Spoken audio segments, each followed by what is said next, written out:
حضرت بابا فرید نے کہا نا، چھٹا رکن دین کا روٹی ہے، گھر میں کچھ نہ ہو تو پھر نہ نماز نہ ہی دیگر امور کی لذت آتی ہے، تو یہ رزق فراواں اور وسیع ہو تو اس کے لیے ایک اور وظیفہ میں دیتا ہوں، اور وہ یہ کہ مغرب کے بعد سورۃ الکوثر پڑھ لیں، کثرت ہو جائے گی انشاءاللہ۔ اول خدوشی پڑھ لیں تو سورہ کوثر 21 مرتبہ روزانہ مغرب کی نماز کے بعد پڑھیں، اور اگر بہت زیادہ مسائل ہیں تو ہر نماز کے بعد پڑھ لیں، انشاءاللہ آپ دیکھیں گے کہ گھر میں برکتیں۔ اللہ تعالی عنہ کا خیال ہے کہ یہ صورت مدینہ المنورہ میں نازل ہوئی۔ حضرت انس رضی اللہ تعالی عنہ کا خیال بھی یہی ہے، لیکن حضرت عائشہ، حضرت سعید بن جبیر رضی اللہ تعالی عنہما اور دیگر صحابہ کی ایک جماعت اس کے مکی ہونے کی قائل ہے۔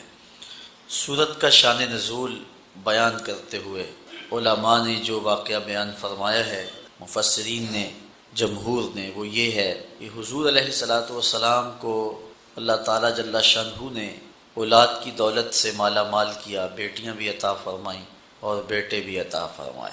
چونکہ حضور کے بعد نبوت کا سلسلہ منقطع ہو جانا تھا اور حضور آخری نبی ہیں، تو اللہ تعالیٰ کی حکمت یہی تھی کہ حضور علیہ الصلوۃ والسلام کے بیٹوں کا انتقال ہو جائے۔ تو حضرت قاسم حضور کے فرزند کا انتقال ہوا، اس کے بعد حضور کے بیٹے حضرت عبداللہ کا انتقال ہوا۔ حضرت طیب اور طاہر یہ حضرت عبداللہ ہی کے لیے آپ کے القابات بولے جاتے ہیں۔ تیسرے فرزند حضور کے حضرت ابراہیم علیہ السلام ہیں۔ تو جب حضرت عبداللہ کا انتقال ہوا تو کفار بہت خوش ہوئے، اور ان کو یہ خبر حضور کے رشتے میں سکے چچا ابو لہب نے، جو کہ اسلام کا دشمن اور حضور علیہ الصلوۃ والسلام کا دشمن اور معاند تھا، اس نے لوگوں کو دوڑ کر کے یہ خبر پہنچائی اور کہا کہ باترا محمد اللیلہ، کہ محمد صلی اللہ علیہ وسلم اس رات ابتر ہو گئے۔ ابتر عربی میں اس شخص کو کہتے ہیں جس کی اولاد نرینہ باقی نہ رہے۔ تو کافر اس خبر پہ بہت زیادہ خوش ہوئے، اور انہوں نے کہا کہ اب اگر یہ شخص اپنے سلسلے کو پھیلا بھی لیتا ہے تو یہ اس کی زندگی تک ہی ہوگا، بعد میں اس دین کا کوئی نام لینے والا نہیں رہے گا، اس لیے کہ جب اس کی اپنی اولاد نرینہ نہیں رہی تو پھر جانشینی اور اس پیغام کے ابلاغ کے لیے آگے کون بڑھے گا اور اس پیغام کو کون آگے پھیلائے گا۔ اور ایک روایت میں آس بن وائل، یہ وہ بدبخت شخص ہے کہ جس نے حضور علیہ الصلوۃ والسلام کو یہ طعنہ دیا کہ آپ ابتر ہیں، تو اس پر یہ صورت، جسے سورۃ الکوثر کہا جاتا ہے اور اس کے اور بھی متعدد نام ہیں، نازل ہوئی۔ حضور علیہ الصلوۃ والسلام کا دل دکھا، اور آقا کریم علیہ الصلوۃ والسلام کافروں کے ان طعنوں سے اور ان باتوں سے کافی پریشان ہوئے، چونکہ اولاد کا چلے جانا انسان کے لیے کافی تکلیف کا باعث ہوتا ہے، بالخصوص اولاد نرینہ کا انسان سے جدا ہو جانا۔ تو ایک دکھ حضور کے دل پر یہ تھا، دوسرا اس موقع پر اخلاقی حدوں کو پھلانگ کر کے انہوں نے طعنہ زنی کا آغاز کیا اور حضور علیہ الصلوۃ والسلام کو ذہنی اور قلبی تکلیف پہنچائی۔ تو آقا کریم علیہ الصلوۃ والسلام جب ازردہ خاطر ہوئے، دل اطہر زخم ہوا، پہلے ہی اس راستے میں بڑے دکھ سہے تھے، تکالیف، آلام اور مصائب حضور نے برداشت کی تھیں، راہ دین میں انہیں بدنی، ذہنی اور قلبی تکلیفات برداشت کرنا پڑی تھیں، کانٹے بچھائے گئے، گڑھے کھودے گئے، اجریاں ڈالی گئیں، گلے میں کپڑا ڈال کے تاؤ دیا گیا، اور مکے کے بازاروں میں حضور کے ساتھ جو سلوک ہوا، آپ تاریخ پڑھیں تو کلیجہ منہ کو آتا ہے کہ حضور نے کس قدر محنت اور کوشش اور تگ و تاز اور جد و جہد فرمائی اور راستے میں آنے والی ہر تکلیف کو برداشت کیا۔ ایک دن حضور گھر تشریف لائے تو کسی کافر نے حضور کے سر انور پہ کوڑا ڈالا ہوا تھا، تو حضرت سیدہ فاطمہ رضی اللہ تعالی عنہا پانی کا کوزہ لے کر آئیں اور اپنے باپ کا سر دھو رہی ہیں اور ساتھ آنسو بہائے جا رہی ہیں، اور آقا کریم علیہ السلام اپنی بیٹی کو تسلی دیتے ہیں۔ کتنی پامردی کے ساتھ، کتنی جرأت کے ساتھ اور کتنے حوصلے کے ساتھ ان سارے حالات کا حضور نے سامنا کیا، لیکن حضور کا فرزند انتقال کر گیا، حضرت عبداللہ فوت ہوئے، تو قلب اطہر پہ بیٹے کی جدائی کا صدمہ بالکل تازہ تھا کہ کافروں نے اس کا بھی مذاق اڑایا، جبکہ ہمارے اس گئے گزرے معاشرے میں بھی دشمن کے ہاں کوئی ایسا واقعہ ہو جائے تو لوگ اپنی زبان بند کر لیتے ہیں، کہتے ہیں یہ 4 دن صدبے کے ہیں، یہ کاٹ لے پھر دشمنی کریں گے۔ لیکن وہ اسلام کے کتنے سخت معاندین تھے کہ جنہوں نے اس موقع پر بھی تان و تشنیع کے تیروں کا رخ نہ موڑا اور حضور کو تکلیف پہنچائی، اور اس بات پر بھی ابتر ہونے کا تانا دیا۔ تو دل دکھا نہ جب حضور کا، تو جبریل امین وحی لے کر کے آئے، اور یہ سورت جسے سورت الکوثر کے نام سے آپ جانتے ہیں، یہ حضور کے قلب اطہر پہ نازل ہوئی۔ ارشاد ہوا انا آتیناک الکوثر، محبوب ہم نے آپ کو کوثر عطا کیا۔ اپنے محبوب کے قلب اطہر کو تسلی دی، ہم نے آپ کو کوثر عطا کیا۔ کوثر کے بہت سارے معنی ہیں، ان میں سے ایک معنی اولاد کثیر بھی ہے۔ یہ کہتے ہیں کہ آپ ابتر ہو گئے، اب آپ کا کوئی نام نہیں لے گا، لیکن محبوب میں خدا ہو کے وعدہ کرتا ہوں زمانے پہ نام باقی رہے گا تو میرے محمد کا ہی رہے گا۔ فصلی لربک وانحر، اپنے رب کے لیے آپ نماز پڑھیے اور قربانی کیجیے۔ ان شانئک ھو الابتر، بے شک آپ کا جو مبغض ہے، دشمن ہے، معاند ہے۔ عاص بن وائل کی اولاد تلاش کرنے نکل جائیں تو آپ کو عاص بن وائل کی اولاد نہیں ملے گی۔ گو حضور علیہ السلام کے بیٹے اولاد نرینہ حضور کی حیات ظاہریہ میں ہی انتقال کر گئے، لیکن حضور کی نسل حضور کی بیٹی کی طرف چلی۔ اب کائنات کا کوئی گوشہ ایسا نہیں جہاں میرے محمد کے بیٹے نہ پائے جا رہے ہوں، حضور کی اولاد کثرت کے ساتھ موجود نہ ہو۔ کربلا میں خاندان نبوت کو کاٹ کے رکھ دیا گیا اور صرف امام زین العابدین بچے، لیکن اس کے باوجود کائنات کے کسی گوشے میں چلے جائیں آپ کو سادات ملیں گے، حضور کی اولاد ملیں گے۔ یہ ہے حضور کی نسبی اولاد، اور جو حضور کی مانوی اولاد ہے وہ ساری امت ہے۔ اور حضور نے فرمایا انما انا لکم مثل الوالد، میں تمہارے لیے باپ کی جگہ پہ ہوں۔ تو پوری امت مسلمہ حضور علیہ السلام کی مانوی اولاد ہے، آقا کریم ان کے روحانی باپ ہیں اور وہ حضور کے روحانی بیٹے ہیں۔ تو کائنات کا کوئی بھی گوشہ ہو، کوئی پستی ہو، کوئی بلندی ہو، کوئی ملک ہو، کوئی دیس ہو، کوئی جزیرہ ہو، آپ جہاں بھی پہنچیں گے تمہیں حضور علیہ السلام کے کلمے کی صدا ضرور آئے گی۔ تو یہ ہے حضور علیہ السلام کے نام کی بقا اور حضور کے ذکر کا باقی رہنا جو میرے رب نے وعدہ کیا تھا۔ دشمن مٹ گیا رب کے وعدے کے مطابق اور محبوب کا نام باقی رہا۔ یہاں ایک سوال ہے کہ اللہ کہے کہ محبوب تیرا دشمن ابتر ہے، عاص بن وائل کے 4 بیٹے زندہ رہے، تو جو بات ہمارا رب کہے گا وہ تقدیر کا فیصلہ ہوگا، تو اس کے 4 بیٹے مر جانے چاہیے تھے، لیکن وہ 4 زندہ رہے، تو پھر یہاں اس آیت کا مفہوم کیا ہوگا؟ تو علماء بیان فرماتے ہیں کہ وہ 4 بیٹے عاص بن وائل کے مسلمان ہو گئے، بیٹے اس کے تھے اور کلمے میرے رسول کے پڑھتے تھے۔ تو زمانے کو بتایا کہ ابتر کون ہے، تیرے بیٹے بھی جب میرا نام لے رہے ہیں، تیرے بیٹے بھی میرے قصیدے جب پڑھ رہے ہیں، تو بتا پھر ابتر کون ہوا؟ تیرا نام باقی نہیں ہے، اور مصطفیٰ کریم علیہ السلام کا نام آج بھی باقی ہے۔ اور اس دور میں بھی ابو جہل کا بیٹا اکرمہ اسلام کی دولت سے مالا مال ہوتا ہے اور اسی راہ میں اپنی جان قربان کرتا ہے۔ اس طرح باقی جتنے بھی بڑے بڑے کفار تھے ان کے سارے بیٹے، ساری اولادیں حضور علیہ السلام کی غلامی میں آ گئیں اور حضور علیہ السلام کے حلقہ ارادت میں شامل ہو گئیں۔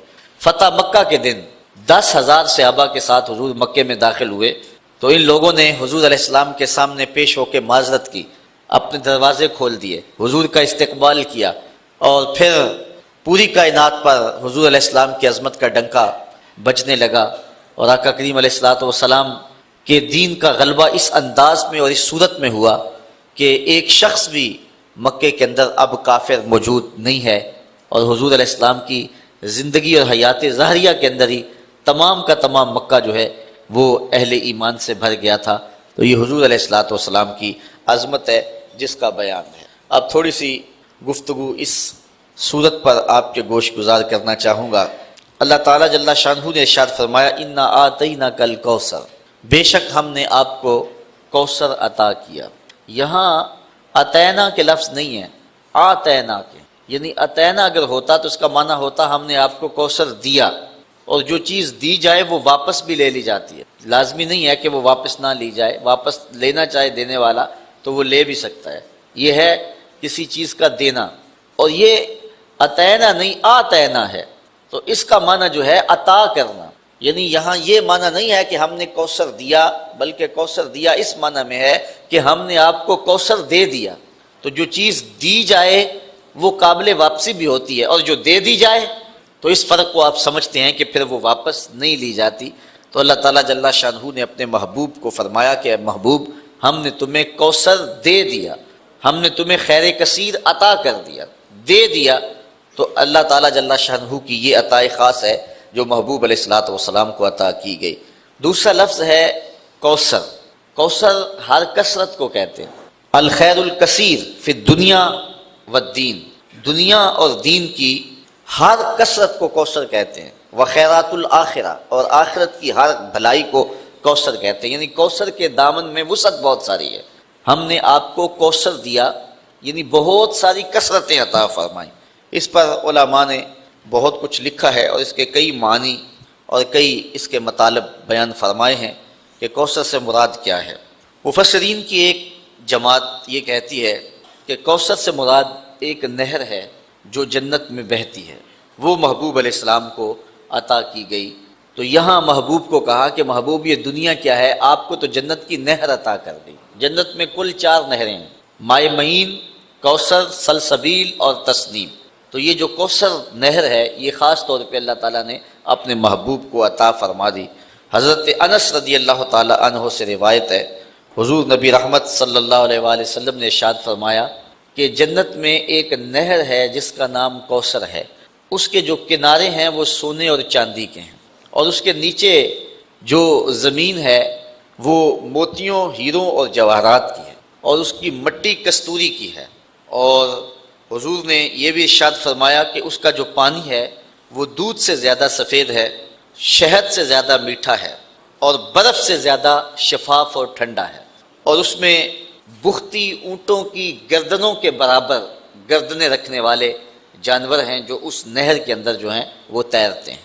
ایک روایت میں ہے حضرت عمر رضی اللہ تعالی عنہ نے جب حضور سے اس کوثر کا تذکرہ سنا جس کے بارے میں حضور نے فرمایا کہ یہ خاص نہر اللہ نے مجھے عطا کی ہے، تو حضور نے فرمایا اس کا پانی شہد سے زیادہ میٹھا ہے، برف سے زیادہ ٹھنڈا ہے، اور دودھ سے زیادہ سفید ہے، اور اس کی تہ میں کستوری بچھی ہوئی ہے، اس کے سونے اور چاندی کے کنارے ہیں، اور اس میں بختی اونٹوں کی گردنوں کے برابر جانور ہیں۔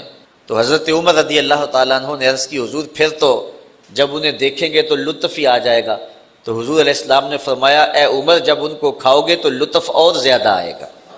وہ خاص نہر ہے جو کوثر کی اللہ تعالیٰ نے اپنے محبوب کو عطا فرمائی ہے۔ ایک قول یہ ہے، اور دوسرا قول یہ ہے کہ اس سے مراد حوض کوثر ہے جو اللہ تعالیٰ نے اپنے محبوب علیہ السلام کو عطا فرمایا ہے، اور وہ میدان محشر میں ایک بہت بڑا حوض ہوگا جس سے حضور علیہ السلام کے غلام پانی پئیں گے، اور فرمایا کہ اس کے اوپر جو پیالے رکھے ہیں وہ ستاروں کی تعداد کے برابر ہیں۔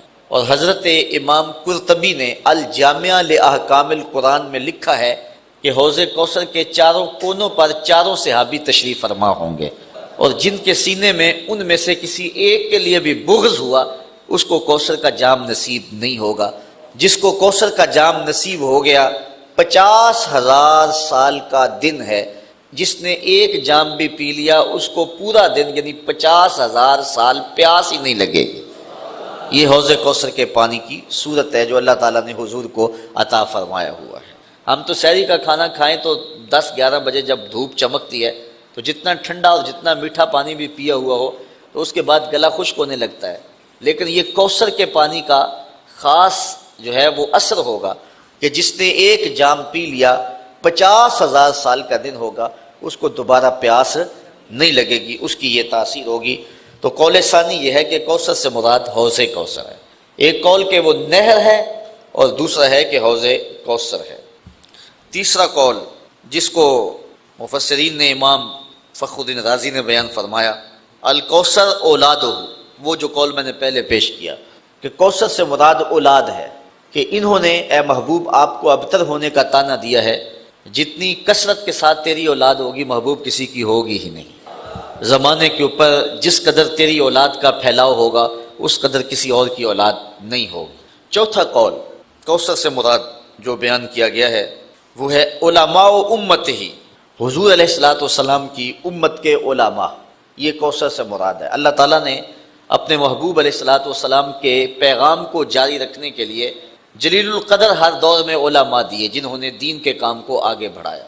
پچھلے نبیوں کے کام کو آگے بڑھانے کے لیے ان کے صحابی اور ان کے علماء ایک وقت تک کام کرتے رہے، لیکن اس کے بعد ان کے اندر دنیا داری ایسی آ گئی کہ بس انہوں نے ان کے پیغام کو جو ہے وہ مسخ کر کے رکھ دیا، اور حتیٰ کہ ان کا پیغام اس کو ملیا میٹ کر دیا۔ پھر نئی کتاب کی اور نئے نبی کی ضرورت آئی تو نئی کتاب آئی اور نیا نبی آیا اور شریعت لے کر کے آیا اور لوگوں کو اس نے پیغام حق دیا۔ لیکن حضور علیہ الصلوۃ والسلام کی امت میں ایسے ایسے علماء ہوئے ہیں کہ جنہوں نے اتنا زیادہ کام کیا ہے کہ عقل حیران ہو جاتی۔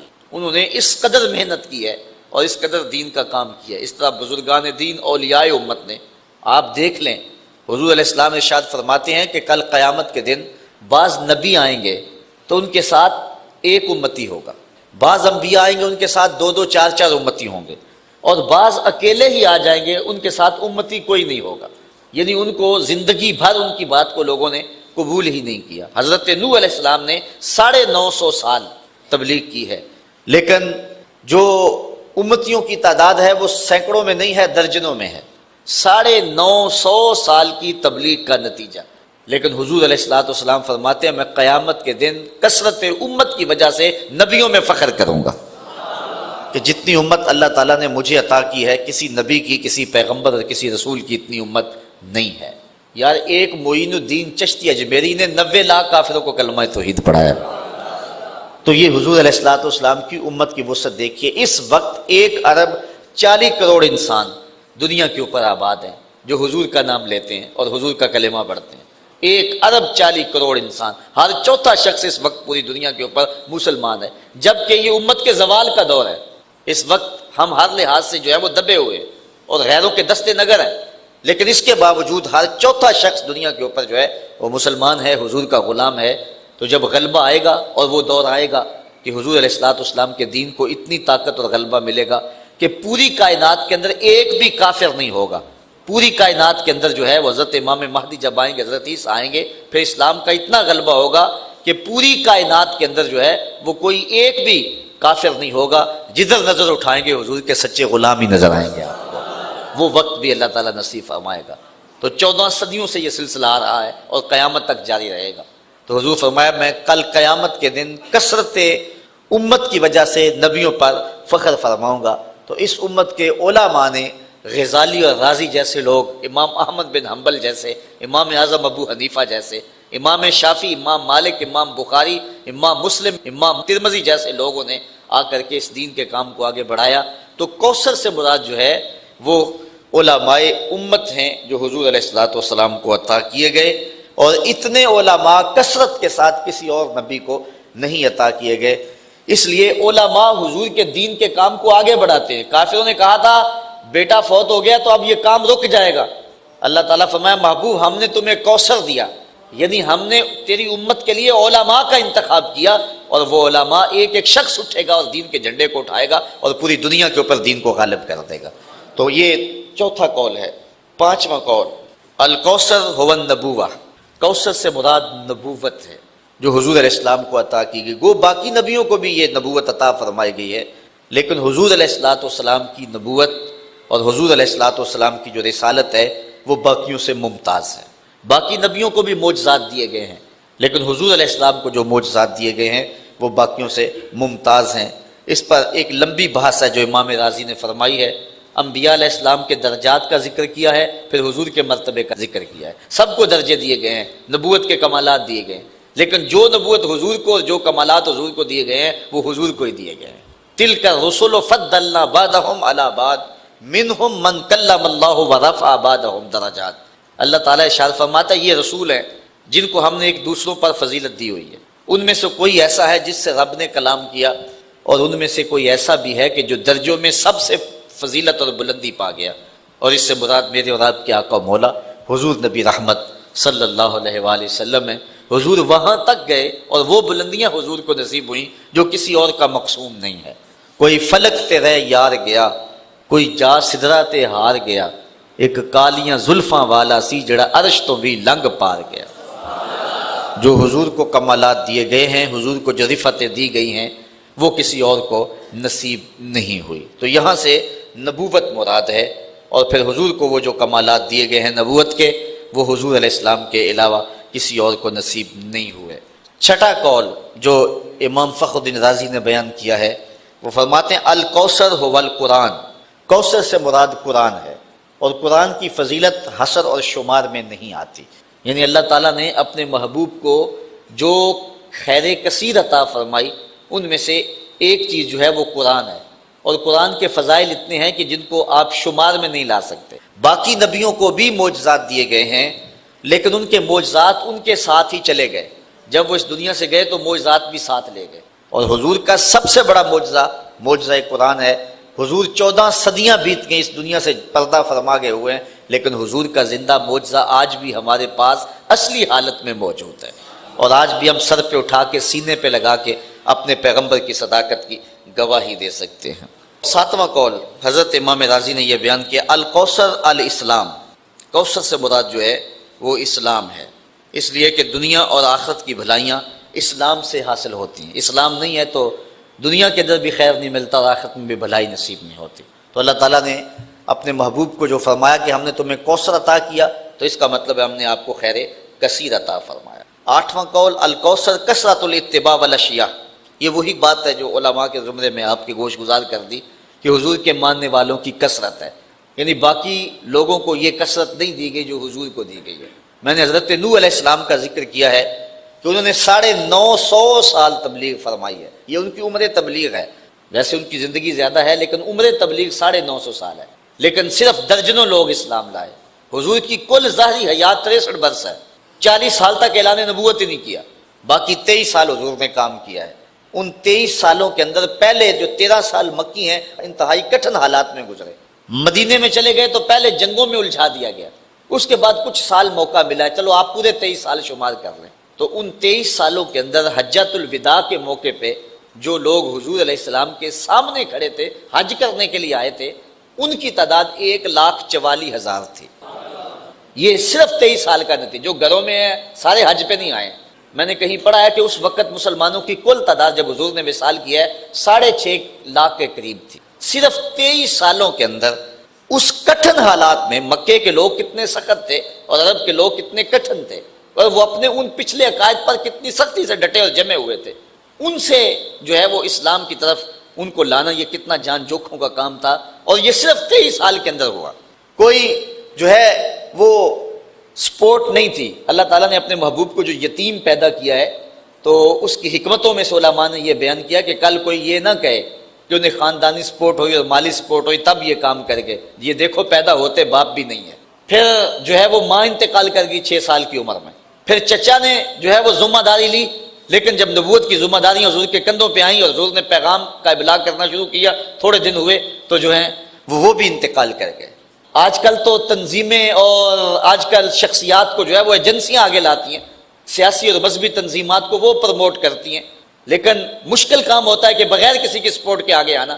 اب یہ دیکھو کار نبوت، حضور علیہ السلام کی ذمہ داری، اور آقا کریم علیہ السلام پیدا ہوئے باپ بھی نہیں ہے، ماں بھی انتقال کر گئی، چچا بھی انتقال کر گئے، خاندان والے خود مخالفت کر رہے، ابو لہب مقابلے میں کھڑا، سکا چچا لگتا ہے، اور پھر حضور اٹھ کر کے اس پیغام کو کس طرح غالب کر دیا، اور صرف 23 سالوں کے اندر 6.5 لاکھ کے قریب لوگوں کو اسلام کی طرف مائل کر دیا، اور لوگ پھر ایماندار کیسے پختہ ایماندار تھے، اللہ اکبر۔ اگر بلال کی کہانی پڑھو، ابو بکر اور عمر عثمان کی کہانی پڑھو، مولا کائنات کی کہانی پڑھو، حضرت سلمان فارسی کی کہانی پڑھو، حضرت ابو ذر غفاری کی کہانی پڑھو، تو آپ حیرت زدہ ہوں گے کہ یہ کیسے لوگ ہیں، کیسی جماعت تیار کی، کیسے لوگ تیار کیے۔ ان کے اندر محبت کے جذبے کتنے فراواں تھے، انفاق کے جذبے کتنے فراواں تھے، ان کے اندر اخلاقیات کتنی بلند تھی، جذبہ جہاد کتنا فراواں تھا۔ صرف 23 سالوں کے اندر ایک انقلاب بپا کر دیا۔ مورخ اسلام افی جلندری کہتا ہے وہ کڑکا تھا ایک بجلی کا، یا کہ صوت ہادی، عرب کی زمین جس نے ساری ہلا دی۔ صرف 23 سالوں کے اندر وہ سال انقلاب بپا کیا کہ دنیا حیرت زدہ رہے گی کہ یہ ہوا کیا، ایک عرب نے آدمی کا بول بالا کر دیا، خاک کے ذروں کو ہم دوش سریا کر دیا۔ تو یہ حضور کا کام تھا جو مختصر عرصے میں حضور نے کیا۔ تو کوثر سے مراد کثرت متبعین ہیں جو حضور علیہ الصلوۃ والسلام کی اتباع کرنے والے ہیں۔ نوواں قول علماء بیان فرماتے ہیں الفضائل الکثیر اللاتی فیہ، کہ حضور علیہ الصلوۃ والسلام کے کثرت کے ساتھ فضائل ہیں۔ ان میں سے ایک یہ کہ حضور کی امت جو ہے وہ تمام نبیوں کی امتوں سے افضل ہے، اور حضور تمام نبیوں سے افضل ہیں، اور حضور علیہ الصلوۃ والسلام کو اللہ تعالیٰ نے جو سب سے افضل کتاب ہے قرآن مجید وہ عطا فرمائی، یعنی حضور علیہ السلام کو ہر شے فضیلت والی عطا کی۔ کتاب دی تو وہ کتابوں سے افضل، امت دی تو وہ امتوں سے افضل۔ کوثر سے مراد ایک قول امام راضی یہ بیان کرتے ہیں الکوثر رفعت الذکر، کوثر سے مراد ذکر کی رفعت ہے، یعنی کائنات پہ جتنا ذکر میرے رسول کا ہوا کسی اور کا ہوا ہی نہیں ہے۔ اس وقت بھی آپ دیکھ لیں جاوا کے ساحل سے لے کے رباط کے کوچہ و بازار تک، شرق سے لے کر غرب تک، شمال سے لے کے جنوب تک، کائنات کا کوئی گوشہ ایسا نہیں ہے جس گوشے میں ہر وقت حضور علیہ الصلوۃ والسلام کا نام اذانوں میں گونج نہ رہا۔ پوری کائنات کے اندر ایک لمحہ بھی ایسا نہیں ہوتا جب حضور علیہ الصلوۃ والسلام کے نام کی دہائی نہ دی جا رہی ہو اور اذان نہ پکاری جا رہی ہو۔ پھر جو درود شریف پڑھنے والے لوگ ہیں، حضور کا ذکر کرنے والے لوگ ہیں، یہ یہاں ہزاروں کی تعداد میں ہم لوگ بیٹھ کر کے حضور کا ذکر کر رہے ہیں، تو صرف سیالکوٹ میں ہی اس کے علاوہ اس وقت کتنے لوگ ہوں گے کہ جو حضور علیہ السلام کے ذکر میں مجالس سجائے بیٹھے ہوئے ہوں گے، دروس قرآن میں حضور کا تذکرہ کر رہے ہوں گے۔ پھر پورے ضلع میں پھیل جائیں، پورے صوبے میں، پورے ملک میں، پھر پوری اسلامی دنیا میں چلے جائیں، تو جتنی رفت ذکر اللہ نے اپنے محبوب کو عطا فرمائی ہے۔ اور پھر جب ربیع الاول کا موسم آتا ہے، اور پھر بالخصوص جب وہ سہانی گھڑیاں آتی ہیں جس لمحوں کے جرمٹ میں حضور پیدا ہوئے ہیں، تو اس وقت ذرا دیکھیں کائنات میں کوئی گوشہ ایسا نہیں ہوتا ہے۔ بلکہ میں نے آپ کو اس بار ربیع الاول کے موقع پہ بتایا تھا کہ سمندروں کی سطحوں کے اوپر چھوٹی کشتی اور جہاز کرائے پہ لے کرنا جو ہے وہ ساحل سمندر کے اوپر لوگوں نے سمندر کی سطح پر بھی حضور کے نام کا جھنڈا لہرایا ہے کہ یہ سمندر بھی جو ہے وہ حضور کے ذکر سے خالی نہ رہ جائیں۔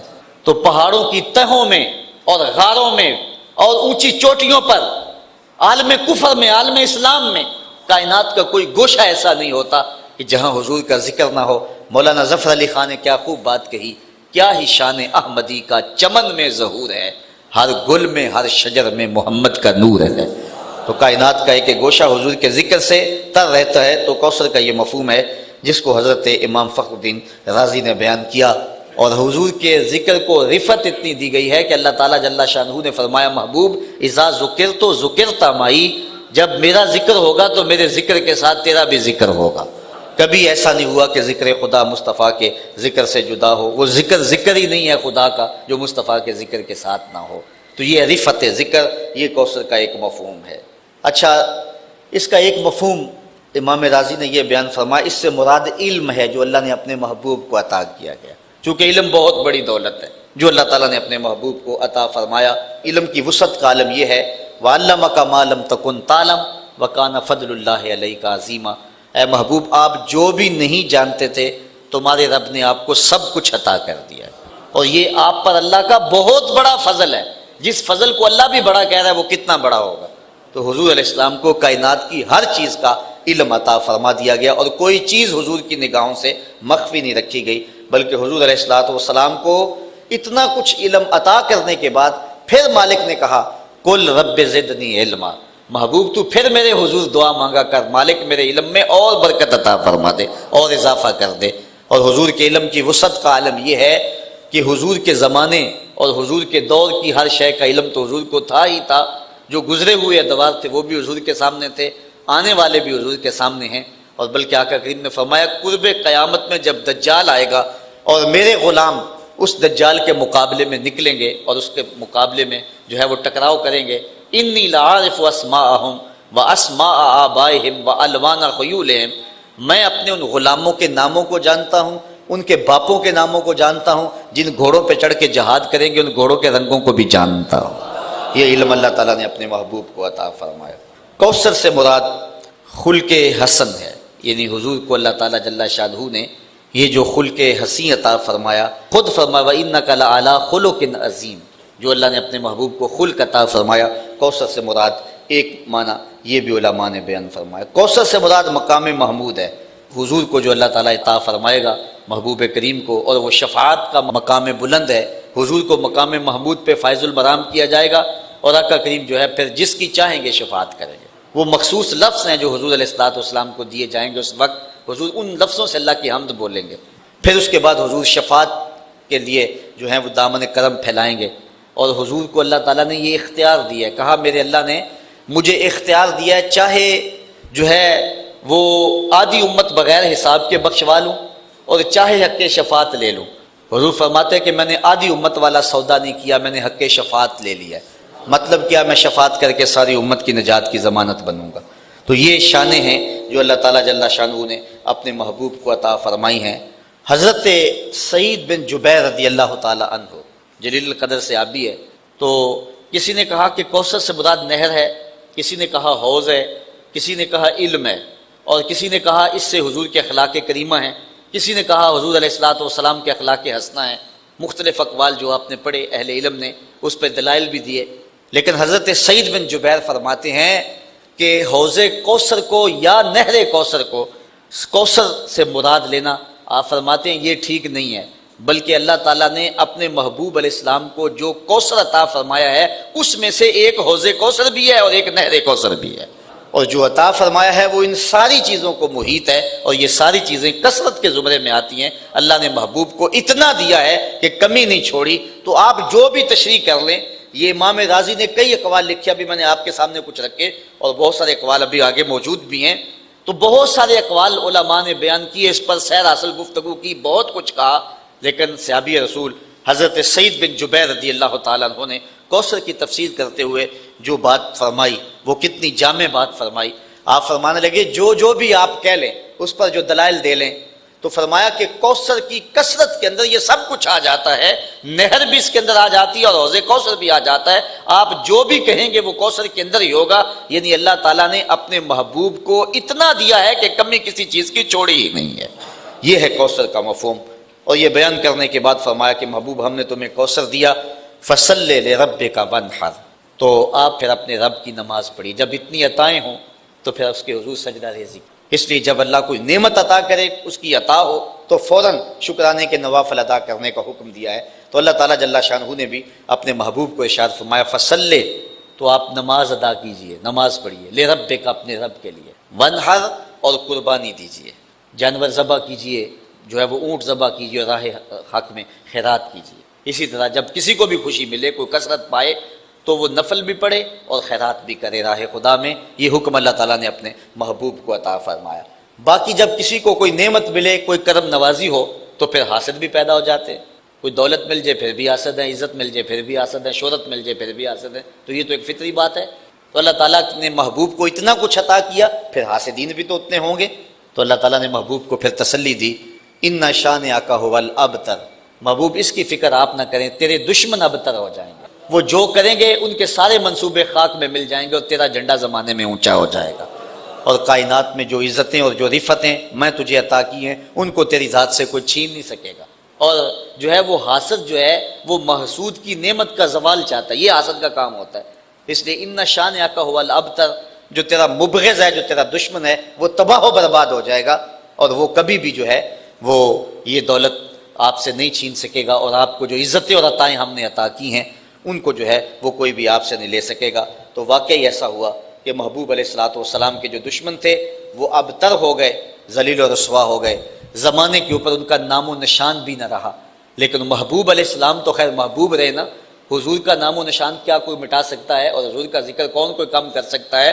میرے محمد عربی کے بلال کا ذکر کوئی کم نہیں کر سکتا ہے۔ یہاں علامہ اقبال علیہ رحمہ کا لہجہ دیکھیے، کتنی خوبصورت بات کر گئے۔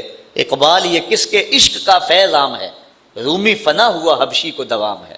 اس وقت کا جو ہے وہ عظیم المرتبت شخص، اس دور کا سلطنت روم کا شہنشاہ، اس دور کی سپر پاور آپ کہہ لیں، اس دور کا اوباما کہہ لیں آپ، لیکن اس دور کے اوباما کا آج دنیا نام بھی نہیں جانتی کہ وہ رومی شہنشاہ کا نام کیا تھا۔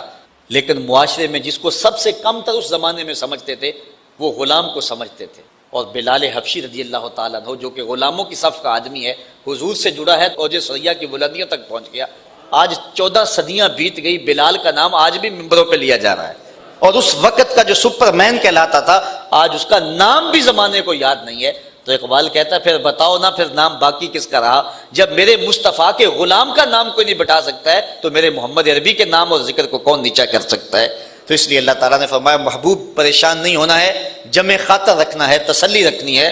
یہ دشمنوں نے آپ کو جو تانا دیا اس سے آپ کا دل ضرور دکھا اور آپ کو تکلیف ضرور پہنچی، اور جو ہے وہ انسان کی طبع کی جو ہے وہ نزاکت ہی ایسی ہے کہ اس کو تکلیف اس سے ہوتی ہے. لیکن تیرا رب محبوب تجھ کو تسلیاں دے رہا ہے کہ ہم نے تجھے کوثر عطا کیا. یہ جو مرضی کرتے پھریں، جو مرضی بھونکتے پھریں، ان کے کہنے سے کچھ نہیں ہوگا. نہ تیری عظمتیں کم ہوں گی اور نہ تیری عظمتوں کو گھٹایا جا سکے گا. بس آپ اپنے رب کے حضور نماز ادا کیجئے اور قربانی کیجئے. اور رہی بات آپ کے دشمن اور معاندین کی، ان شانئک ھو الابتر، وہ ہمیشہ ابتر ہی رہیں گے. اس زمانے میں بھی جن لوگوں نے حضور علیہ الصلوۃ والسلام کو گالیاں دی، برا بھلا کہا، آج ان کا نام جو ہے وہ معاشرے سے، دنیا سے، تاریخ سے جو ہے وہ مٹ گیا. اگر موجود ہے تو ایک بدنوا دھبے کی صورت کے اندر موجود ہے. اس طرح وہ بد نصیب جو اس دور میں حضور نبی رحمت صلی اللہ علیہ وسلم کی توہین کرتے ہیں، یہ بھی دنیا کے اوپر رسوائی اور ذلت کی زندگی اب بھی گزار رہے ہیں. سلمان رشدی نے کہا تھا کہ میری زندگی بھی کوئی زندگی ہے کہ جو ہے وہ روشن دان پر چڑیا بھی پر مارے تو میں جو ہے وہ خوف زدہ ہو جاتا ہوں کہ کوئی شخص جو ہے وہ میری جان لینے کے لیے آ گیا ہے. نہ میں آزادی سے گھوم سکتا ہوں اور نہ جو ہے وہ میں اپنے گھر کے اندر اپنے آپ کو محفوظ سمجھتا ہوں. تو جس شخص نے جو حضور علیہ الصلوۃ والسلام کی توہین کی، اس کی زندگی تنگ کر دی گئی اور دنیا کے اوپر بھی رسوا کر دیا گیا. ابھی آخرت کی رسوائی باقی ہے. تو اس لیے حضور کے معاندین، حضور کے دشمن مٹا دیے جائیں گے، ان کا تشخص ختم کر دیا جائے گا. اور جہاں تک حضور کا نام ہے، اعلی حضرت کا یہ شعر کتنا آفاقی ہے. آپ فرماتے ہیں کہ رہے گا ان کا چرچا یوں ہی رہے گا، پڑے خاک ہو جائیں جل جانے والے.